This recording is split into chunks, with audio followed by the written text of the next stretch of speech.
Are you applying for apartments in New York City? Here are 8 things that you need in your application. Rental applications in New York City are invasive. Landlords are going to want to see dozens of documents. Generally, landlords want to confirm 3 things: your income, your credit, and your rent payment history.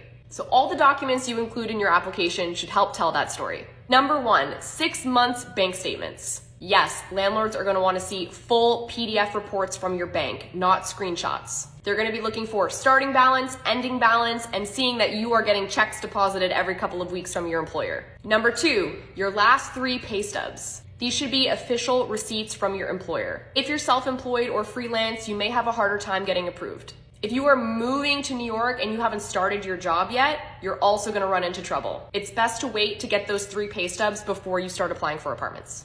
Number 3, employment letter. A short email or letter from your boss outlining your job title, your salary, and how long you've been in the position will really help strengthen your application. Number 4, your last 2 tax returns. Landlords are going to be looking at the income that you declare, and they're going to want to make sure that it's 40 times the rent that you're applying for. Number 5, a credit report from the last 30 days. Landlords may run this credit report for you. Maximum they're allowed to charge is $20. If you have your own credit report from the last 30 days, you can submit that. Landlords are going to be looking for a credit score of around 700.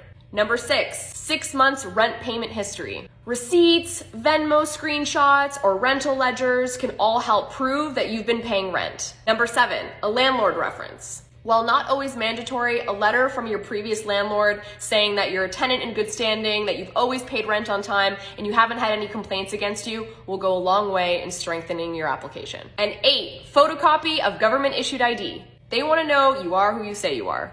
Many renters do not have all of these things to provide. If you don't make 40 times the rent, don't have a 700 credit score, and may have missing documents, you can look into getting a guarantor. If you don't know anyone with a strong financial profile that can guarantee a lease for you, there are third-party guarantors that may be able to help. How was the application and move-in process for your building? Be sure to share an anonymous review on OpenIgloo and help the next renter with their apartment search.